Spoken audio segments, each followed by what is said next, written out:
Olá, amigos do Visão Crítica, o nosso boa tarde, sejam todos bem-vindos ao nosso programa semanal. Iridson Vieira faz a apresentação, mas hoje eu estou recebendo aqui o vereador, e também que faz parte do programa Visão Crítica, Ivanildo Amaral. Mas hoje ele será o entrevistado para que possamos debater um assunto sobre uma pesquisa encomendada pela TV Centro-Oeste, que fez uma pesquisa visando as eleições municipais de 2016. E durante a semana passada nós recebemos aqui Antônio Azambuja, que está em primeiro. Logo em seguida entrevistamos também o vereador Homes Amorim, que foi citado nessa pesquisa também como um dos pré-candidatos a prefeito, e também o vereador Ivanildo Amaral. Ivanildo, o nosso boa tarde, seja bem-vindo. Boa tarde, Ricardo. Boa tarde, Sociedade Regional. É um prazer estar aqui. Como toda segunda-feira, estou à sua disposição hoje. Hoje não participe do programa, mas como entrevistado. Bom, a pesquisa você já acompanhou nas redes sociais e também no site tvcentroeste.com.br. Em relação, o primeiro questionamento foi em relação qual o vereador mais atuante de Pontes e Lacerda. Vem aí o Homes Amorim com 15,77% dos votos, logo em seguida vem o senhor com 11,83%. A margem de erro de 3,5%, então tecnicamente vocês estão empatados. Qual a sua opinião sobre esta pesquisa? Eu acho que essa pesquisa ela é muito mais em função de quem está mais na mídia do que os outros colegas. E às vezes fica até discrepante os números. O Homes tem feito por merecer essa diferença, tem feito por merecer, por ter sido visto o ex-presidente da casa e também por estar sempre preocupado com os interesses da comunidade e com o desenvolvimento da nossa cidade. Eu também tenho feito isso e recebo todos os dias do meu gabinete muitas pessoas, talvez por essa atuação eu tenha sido lembrado com tão impressionantes números. Agora, você deixa claro então que hoje a mídia e também as pessoas que usufruem da mídia favorecem na política? Sem dúvida, a mídia é uma faca de dois gumes. Ou ela pode te alavancar politicamente, socialmente, mas também pode te arrebentar. Então, normalmente eu pago um ônibus muito caro, até por falar o que eu penso sempre. E diferentemente de pessoas que estão sempre em cima do muro, que não entram em bola dividida. Eu acho que quando você tem um mandato, você vai votar coisas que vão agradar e vão votar coisas que vão desagradar pessoas. Agora, o importante é que você não lese o município e que não lese a maioria das populações. Agora, em relação também a uma pesquisa que teve, que nós fizemos a pergunta, a questão é o seguinte: qual vereador entrevistado votariam para ocupar o cargo de prefeito? Aí vem novamente, Homes Amorim aparece com 10,14%, o senhor com 8,17%, e a margem de erro também acaba aí fazendo o Anderson Barbosa também empatados, né? Acabam tendo aí essa margem de erro também empatados. Hoje, o vereador Ivanildo Amaral receberia a proposta de ser pré-candidato a prefeito, Ivanildo? Hoje não. Eu não seria candidato a prefeito, até porque, como eu disse na entrevista que eu fizer ao jornal, eu sofreria muito com o que eu vejo nas atuais administrações regionais. Não só daqui, mas toda a região. Não tem, de pronto, nenhum prefeito que se destaca e que tenha atendido aos anseios e necessidades da população. Eu não saberia, Ricardo, andar numa rua, passar todo dia em cima do mesmo buraco e não mandar arrumar. Passar no sinaleiro, ele está intermitente, não mandar arrumar. Passar na calçada, onde não dá para andar porque o capim está enorme e não mandar arrumar. E se eu fizesse isso, eu seria um prefeito muito intransigente no cumprimento inflexível daquilo que demanda ao bom administrador. Porque você fazer de conta que não está acontecendo nada, eu não toparia nunca. Agora, vereador, qual o papel do vereador? É fiscalizar, né? Sim. Então, vamos deixar claro para a comunidade. Se está com a rua cheia de mato, cheia de buraco, o vereador fiscaliza. Então, a Câmara está fiscalizando ou não? Porque a administração do Donizete está aí, para todo mundo acompanhar se tem ruas emburacadas, se tem mato sujo, se tem um mato no terreno baldio da prefeitura, enfim, o vereador dá para fiscalizar. A Câmara hoje está omissa ou está fiscalizando? Não, a Câmara tem sido bastante atuante, no número de indicações, eu acho que até um número exorbitante de indicações, o que acontece é que nem sempre é possível atender. Agora, os problemas da manutenção, do trivial, do necessário, eu acho que não precisa de vereador cobrar. Passar para a calçada e olhar, está todo cheio de grama, não precisa que o vereador vá fazer indicação para isso. Mas... eu acho que basta uma ligação, senhor prefeito, senhor secretário, está acontecendo isso e isso e isso na rua tal. E às vezes a gente não tem tido o respaldo necessário. Porque o vereador, alguns, né, vão fazer campanha política e falar, eu vou fazer isso, vou fazer aquilo lá. Mas o papel principal que todo mundo sabe que o vereador faz é fiscalizar e também criar algumas, né, indicações para o executivo executá-las. Mas você acha que a comunidade não merece um pouco mais de atenção, de respeito? Porque quem cobra e tem um livre acesso com o Poder Executivo são os vereadores. Você não acha que começar a falar mais e procurar um pouco mais aí, cobrar o prefeito e ele toma um pouco, né, de iniciativa? Eu acho que isso tem acontecido por parte do Executivo. As reuniões da Câmara têm sido pesadas, têm sido cansativas e até repetitivas. Vou dar um exemplo. Nos foi pedido por moradores da região, e foi pedido por várias vezes, eu vou pedir isso porque essa é a maior indicação que tem na Câmara. Uma lombada de frente à Copemave. Não existe nenhum vereador que já não indicou, não existe nenhum vereador que já não tenha pedido isso pessoalmente ao prefeito. E hoje foi dito a um colega vereador que não foi feito ainda porque não tem a tinta para pintar a referida lombada. Eu propus lá que rateemos entre nós e vamos comprar essa tinta para ver se a desculpa de não fazer realmente possa ocorrer. Essas coisas me deixam muito preocupado e chateado. Só corrigindo aqui, ó, qual vereador entrevistado votariam para ocupar o cargo de prefeito? O Romes Amorim com 10,14 e Ivanildo Amaral com 8,17. Com a margem de erro, os dois estão tecnicamente empatados. E vem o Romes, o Anderson Barbosa vem a seguir com 2,54% das intenções de votos. Os outros vereadores somam 7,2% e 72,11% não responderam ou não quiseram opinar. O senhor falou no Jornal Centro-Oeste que está cedo ainda para essa pesquisa, para os candidatos, os pré-candidatos aí que apareceram na frente. Tem que colocar o pé no chão, com tranquilidade, tem mais 2 anos de trabalho? Eu acho que o número de 72% da população que não participou, ela não participou porque está insatisfeita. Querer admitir que alguém está satisfeito com a gestão, com a Câmara, com políticos que estão citados nessa pesquisa é utópico. Eu acho que muita coisa vai mudar, esse quadro vai mudar e a gente tem que ter o pé no chão. 72% é muito alto e esse quadro deve mudar, na minha ótica, totalmente. Agora, no geral, né, tem a pesquisa, entrevistados que não votariam de jeito nenhum para prefeito. Em primeiro, aí foi o doutor Antônio Azambuja com 17,75%, dele da farmácia com 7,32%, logo atrás vem o doutor Ramon com 6,76% e Ivanildo Amaral com 5,7%. Na sua opinião, o senhor falou que no Jornal Centro-Oeste que o que está preparado hoje para a Ponte da Seda é o ex-deputado Antônio Azambuja. O senhor o apoiaria para essa candidatura? Dentre os nomes que estão citados, eu apoiaria sem sombra de dúvida. E por que eu acho que ele é o melhor? Porque eu acho que ele foi o melhor deputado que teve nos últimos anos, que teve em Poço Lacerda. Agora, ele é o pior de marketing que tem. E a gente vive falando para o Antônio, Antônio, divulga o que você fez.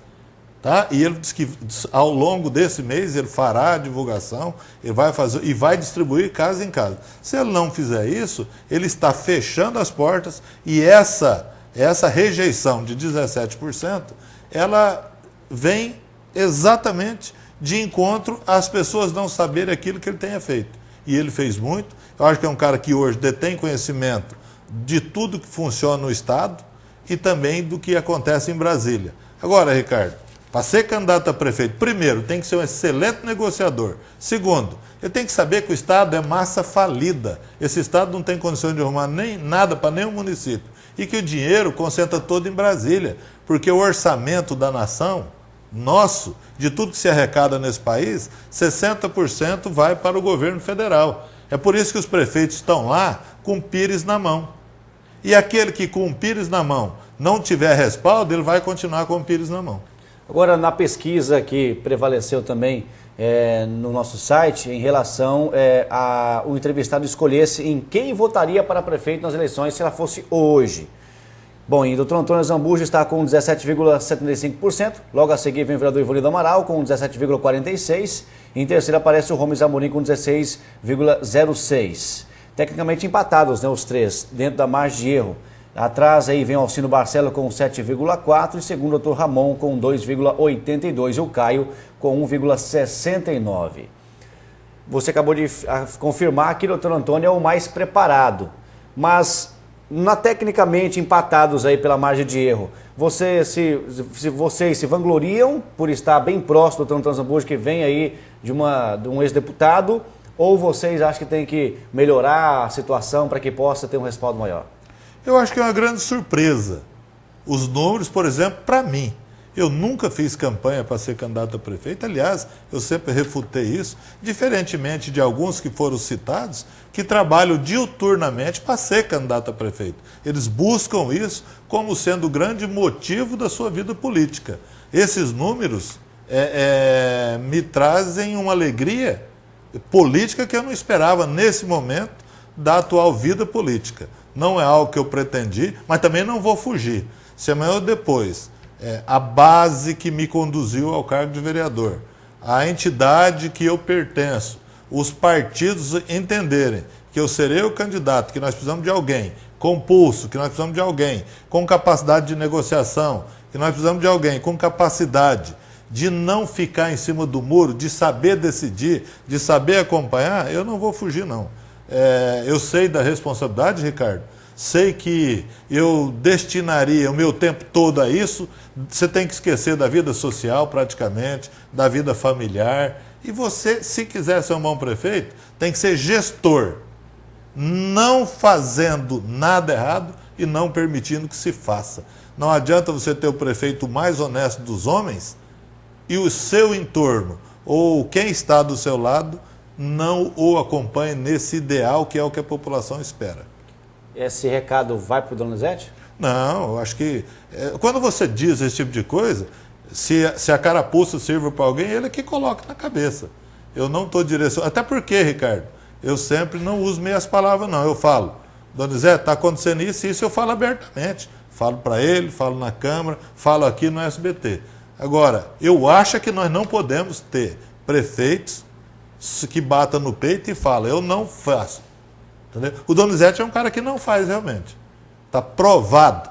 Só que hoje, e eu não vou fazer apologia ao crime, ou nem apologia ao que ocorre em Brasília. Só que o prefeito que não for negociador, o prefeito que não garanta como deve ser o processo licitatório, que não tem uma parceria firme dos dois lados, não arruma nem fósforo, nem palito de fósforo em Brasília. Já que nós citamos o nome do prefeito Donizete Barbosa, há rumores, né, nos corredores aí da política que ele pode sair candidato novamente a prefeito. Na sua opinião, ele vai fazer um bom negócio ou não? Eu acho que ele tem que ir para casa, ele não deve ser candidato. Porque o Donizete, ele deixou, ele fala para mim, especialmente, até porque eu tenho o privilégio de ser amigo dele, que ser prefeito foi o pior negócio da vida dele. Por mais que ele dedique, por mais que ele corra atrás, o momento brasileiro hoje inviabiliza as gestões. Você pode procurar onde você quiser no estado de Mato Grosso. Vamos pegar Cuiabá, Várzea Grande, Rondonópolis, que tem o segundo maior orçamento. Todos os prefeitos estão sucumbindo com o atual sistema imposto pelo PT e pelos desmandos que a gente vê em Brasília. Para o município de Pontes Lacerda hoje alavancar, porque falta 1 ano e 8 meses para o fim do mandato, o que se de fato precisa acontecer, um choque assim para mudar Pontes Lacerda? Porque para alguns, principalmente que trabalham na prefeitura, está maravilhoso o município. Na sua opinião, está? Eu acho que o município está péssimo. Eu acho que as obras estão paradas. A rua, a Marechal Rondon precisa ser retomada, a praça precisa ser retomada, os 2 PSF, tanto o Residencial Vera como o Residencial Glória, a UPA, a creche, que até ameaçaram colocar fogo lá semana passada, tudo isso está paralisado. Nós precisamos tomar um choque de obrigação de fazer. E isso parece que o Donizete está tomando agora, está chamando as empresas, desqualificou 2 ou 3. E aí, Ricardo, o que é importante? É que saibamos que a mineradora que assumiu de fato a outra mineradora, ela não é a tábua de salvação nossa, não. Ela é mais um que vai aumentar a nossa capacidade de arrecadação de dinheiro. Mas ela não é a única tábua de salvação do município e também não pode ser assim. Então, o que nós precisamos? Que o distrito industrial saia do papel. Que o secretário de Indústria e Comércio seja nomeado. E que tenhamos pulso para iniciar as obras que estão sendo prometidas e que viriam mudar de fato a cara da cidade. Viu, daqui a pouquinho a gente volta a bater um papo novamente. Vamos chamar agora a Juliana, que sempre traz uma novidade no programa, e ela tem hoje mais uma novidade. Oi, Juliana, boa tarde.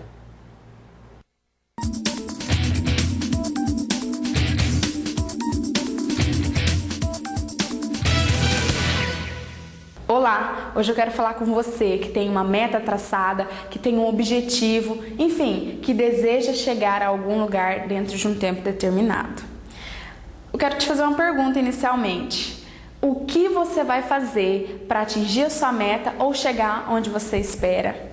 Se você me responder, Juliana, eu tenho uma noção do que eu vou fazer, de quais caminhos eu vou seguir, sinto lhe informar que dificilmente você vai alcançar esse objetivo ou essa meta dentro do prazo que você espera ou com tanto êxito. Porque nós nos auto-sabotamos. Na correria do dia a dia, a gente vai atropelando as atividades e acaba não executando realmente aquilo que a gente tinha como ideia, como noção.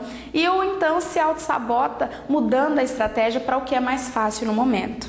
E para que isso não aconteça, eu vou apresentar para vocês o plano de ação, a importância dessa ferramenta para o atingimento de metas. O plano de ação é o planejamento das ações que você vai executar para atingir determinado objetivo ou resultado. Ele é muito simples. Supomos que você tem uma equipe de vendas com uma meta agressiva e precisa atingi-la. Para isso você monta o plano de ação, que é o quê? Determinar o que vai ser feito, qual ação vai ser tomada diante daquela meta, do que está sendo proposto. Depois você vai definir quem é responsável por aquilo, quem vai ser o líder, vai liderar, vai se responsabilizar por fazer aquilo acontecer. Depois por quê? Gerar um significado para que as pessoas saibam o resultado que vai ser gerado diante daquele trabalho. Depois vem quando inicia a atividade, que dia começa e o quando termina, caso ela seja uma atividade de longo prazo. Posterior a isso vem o como vai ser realizado, como vai ser feito, como vai ser abordado. Depois vem o quantas ações dessa você vai fazer, quantos produtos você vai comprar, quantos itens serão, enfim, você vai determinar a quantidade. E por fim, quanto isso vai te custar, para que você também faça um planejamento financeiro sobre o seu plano de ação. Tendo as ações definidas, eu falo todas, realmente, de hoje até o atingimento da nossa meta, o que precisa ser feito e detalhar com clareza e de forma específica as ações, você vai conseguir obter mais foco, porque você vai ter um direcionamento, saber por onde você precisa caminhar e você vai ter esse direcionamento, realmente uma diretriz para seguir. Você empreendedor tendo isso, você consegue repassar para a sua gerência, que vai trabalhar muito mais direcionada, de forma mais produtiva e também vai direcionar a sua equipe, porque esse plano de ação ele tem efetividade quando ele é realmente exposto para as pessoas que estão envolvidas. Então, sua equipe vai trabalhar mais focada e usando o tempo para algo que realmente é útil e não muitas vezes para estratégias que não lhe trarão resultados. E você que está aí, que deseja passar no vestibular, que deseja passar no concurso, ser promovido, enfim, que tem um objetivo, é extremamente importante o plano de ação, porque ele vai te direcionar com as ações certas, para você realmente chegar no objetivo traçado. Então, se você está aí, tem um objetivo, tem uma meta, o plano de ação é a ferramenta para que você atinja e mantenha o seu foco, a sua produtividade e garanta os resultados esperados.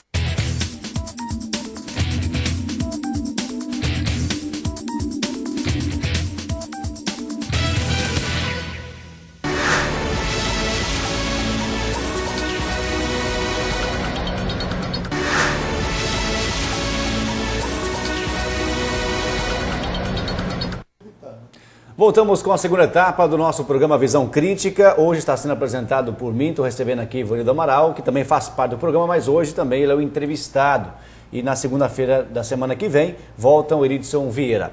Vamos falar sobre o déficit do município. De janeiro a abril do ano passado foram arrecadados, Ivanildo, 26.367.000 reais.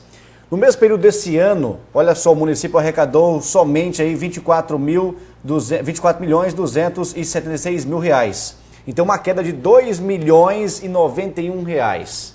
Isso para o município é um choque, né? Acaba deixando aí o município em alerta. É preocupante porque você, o gestor e o planejamento, o que foi aprovado na Câmara em setembro do ano passado, não bate. Porque quando você estuda a LDO, você faz uma projeção e uma expectativa de orçamento. E isso não concretizou. Mas eu quero contestar esses números. Por que não concretizou? Porque o IPTU está sendo distribuído só agora. O senhor recebeu o IPTU? Eu não, até hoje. Eu recebo e eu pago no dia que eu recebo.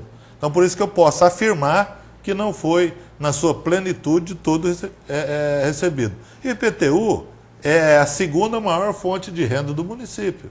Então, vamos pegar hoje Cáceres, que já distribuiu IPTU, que já recebeu, e lá caiu 2 milhões também. Mas isso, Ricardo, o gestor tem que saber, porque desde que assumiu o atual governador, estão havendo cortes, mais cortes e mais cortes, e aqui nós perdemos quantas gerações de emprego?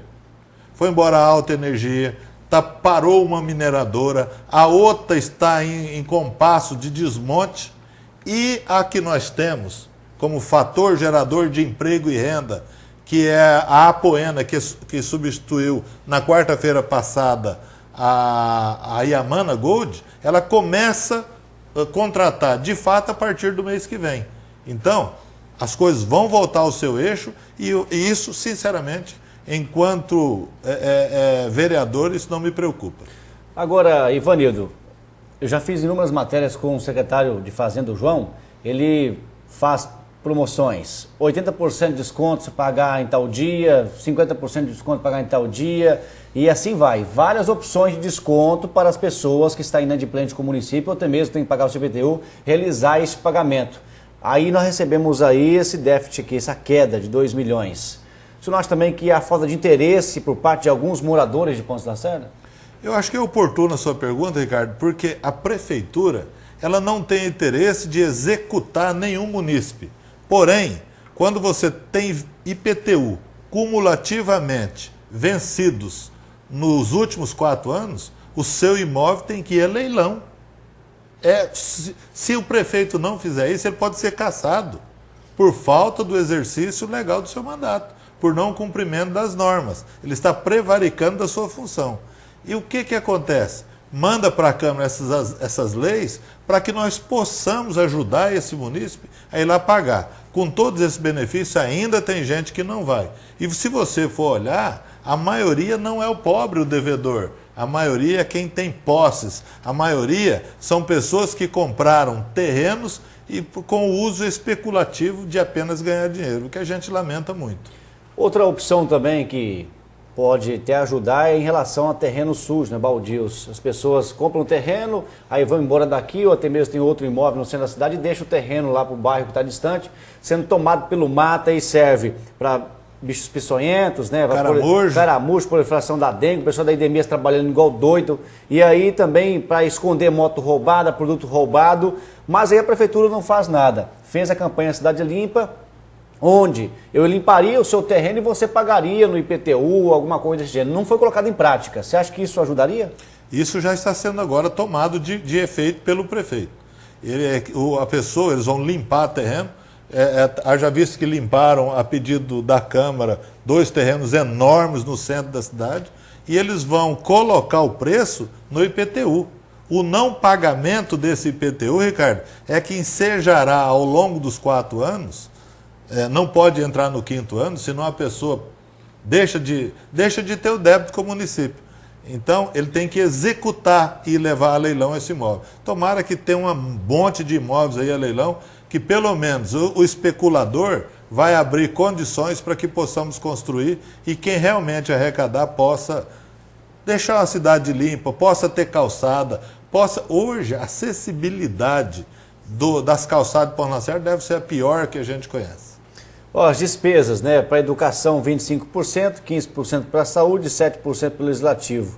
Então, com essa queda aí, vai ter que ter uns gastos e cortar muita coisa. E também aqueles cargos comissionados vão ter que colocar aí na balança.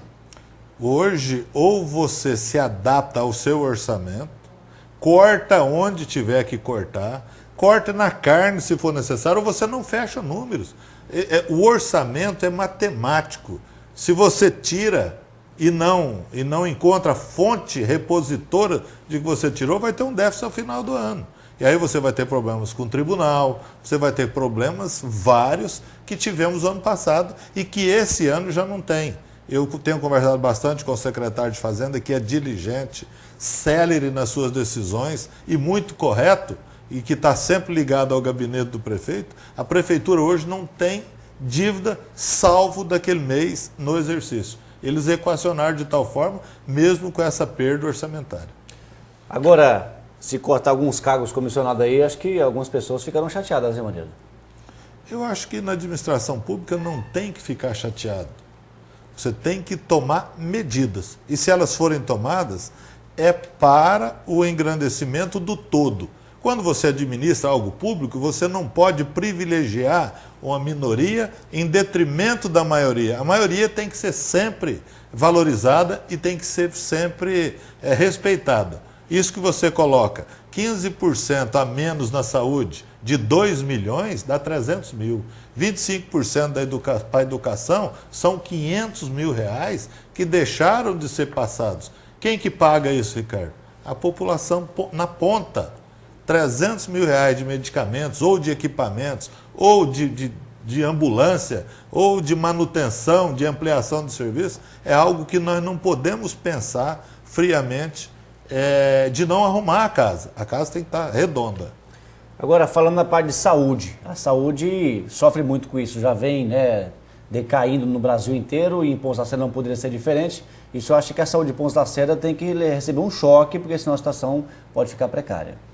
Eu acho que a parte do município hoje, ela ainda peca com alguns medicamentos que estão faltando, mas que já foi feito o processo de licitação. A vacina BCG não está tendo. Sim, essa é uma distribuição que não é o município que compra, é o Ministério. O Ministério não consegue. Eles mandaram 200 doses de vacina antigripal para cá. Que estão em reforma, na primeira etapa. E chegou na sexta-feira agora uma parte do complemento. Mas você acha que é cabível isso? Nos dias de hoje, a população não ter acesso às vacinas básicas porque o Ministério não entrega? Então a situação governamental federal hoje, ela é muito mais séria do que se imagina. Desculpa de que o laboratório está ampliando, desculpa que a distribuição não ocorreu a tempo. Não, isso é falta de planejamento, de programação. E essas coisas, Ricardo, passa lá na ponta e a prefeitura acaba pagando o pato. A Secretaria de Saúde também acaba pagando o pato.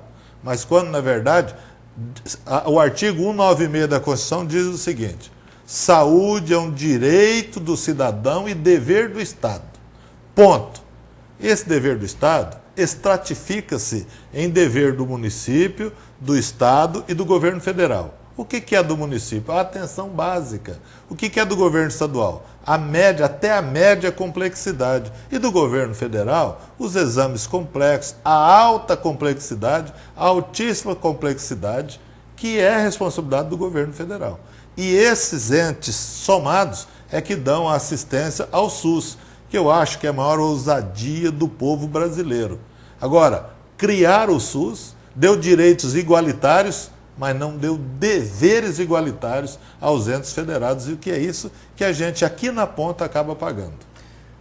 O SUS hoje, o município de Ponta Lacerda, o prefeito Antônio Barbosa, através da Secretaria de Saúde, está fazendo um trabalho nos PSFs, né, fazendo de tudo para que não sofra tanto a saúde. Mas, vereador, recebemos uma denúncia de uma médica de um PSF de Ponta Lacerda, que nós vamos averiguar essa informação, e que ela vai tratar as pessoas na maior falta de respeito, né? Faz de conta que a pessoa está indo ali por obrigação. e vai passar um medicamento parecendo o Chico Xavier, bota a mão na cabeça e nem olha para cada criança, né? E está acontecendo isso em Ponta Lacene. Nós vamos trazer o caso à tona. Eu passei hoje a informação para uma pessoa da Secretaria de Saúde e nós vamos atrás. Então, as pessoas estão na dificuldade que tem hoje a nossa saúde e aí você vai receber um atendimento, porque se você for num PSF, você não vai lá para saber sobre culinária, você não vai lá para perguntar, né, que evento que vai acontecer, você vai simplesmente para receber um atendimento porque você está necessitando. Aí chega lá, a pessoa atende você, né, na maior falta de vontade. Se você fez a profissão de médico, né, exerceu essa profissão que é tão especial, se você não quer exercer ela, dá espaço para outra pessoa. Ricardo, felizmente esse tipo de denúncia ele não é genérico, porque você tem que dividir, separar o joio do trigo. Tem médicos e tem médicos. Eu não sei se é homem, se é mulher, não sei qual que é o PSF, nós não falamos sobre isso, mas que faz esse tipo de atitude, afasta do PSF. Busca-se, coloca-se outro profissional. Porque, olha, o que não é urgência para o médico, o que não é urgência para o enfermeiro, o que não é urgência para nós que somos da área de saúde. Eu trabalho na área de saúde há mais de 30 anos. E a gente sabe diferenciar o que é urgência, só que a mãe, a avó, a tia, o ente querido não sabe o que é urgência. Às vezes uma dor que a gente acha que é uma dor simples, ou qualificamos de piti. O que é piti? Você sabe o que é piti? Frescurite aguda, uma doença moderna. Já teve isso, não? Todo mundo tem. Né? Essas viadagens da vida aí, a maioria tem. Só que a gente não sabe o que levou essa pessoa a estar com essa situação. Às vezes uma discussão do âmbito familiar, às vezes um problema financeiro, às vezes um problema de ordem social, leva a pessoa ao desequilíbrio. É por isso que nós temos tantos e tantos casos de depressão, é por isso que nós temos tantos e tantos casos, nós temos mais de 4.000 pacientes no município de Pão Lacerda que usam medicamento controlado, e nem sempre isso é doença.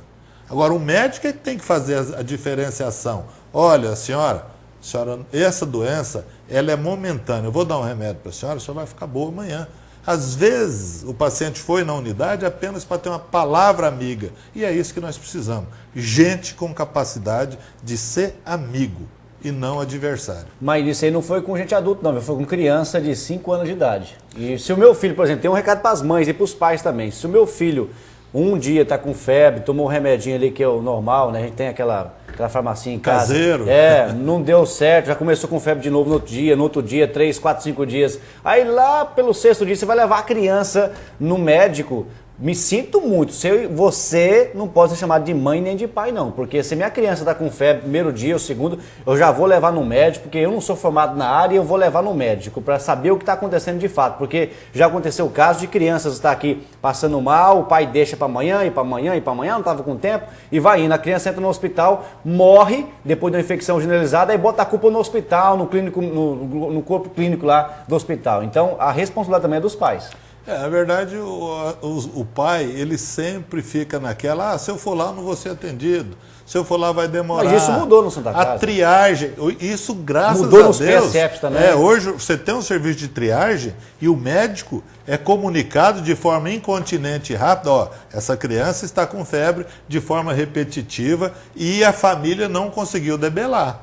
O médico tem que saber dessas coisas, para que se não retorna para casa tomando uma dipirona da vida ou tomando apenas um anti-inflamatório da vida, e às vezes o caso requeria uma maior atenção e às vezes uma antibiótico terapia.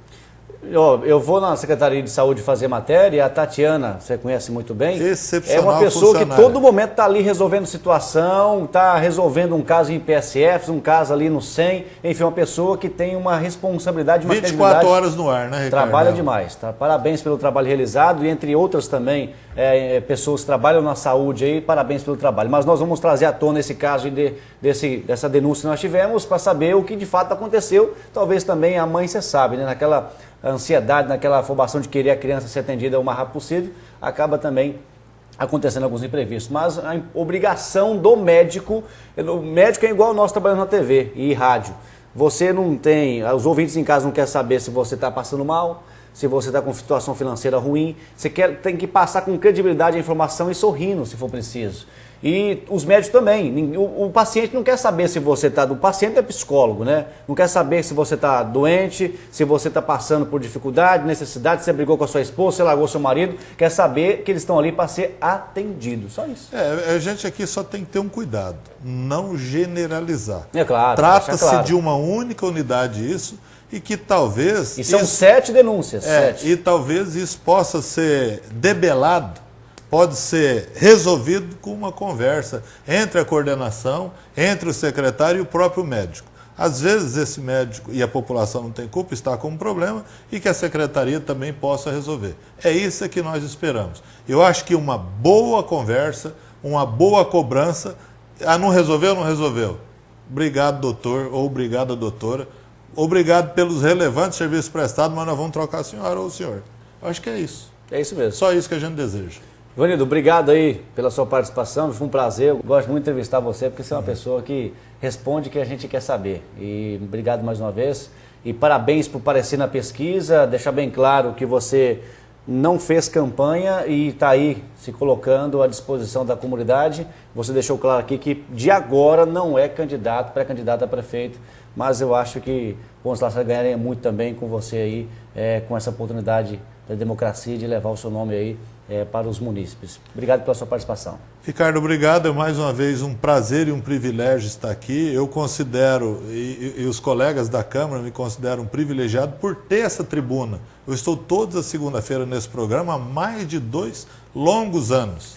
E eu procuro não faltar, procuro ser partícipe. E aquilo que você coloca, eu gosto de entrevistar porque você responde. Mas se eu não respondesse, ou se eu ficasse em cima do muro, eu não estaria aqui, Ricardo. Porque essa cara, que já não é bonita, e ainda fosse falsa lá, você falou a verdade aí era mesmo. complicado. Você tem uma cara feia. Obrigado por estar aqui, obrigado a toda a população e os telespectadores que dão a esse programa a maior audiência da televisão regional. Gente, obrigado. Na semana que vem, Iridson Vieira volta a apresentar o programa Visão Crítica. Na próxima oportunidade, a gente se encontra por aqui. Tenham todos uma boa tarde, boa semana para vocês.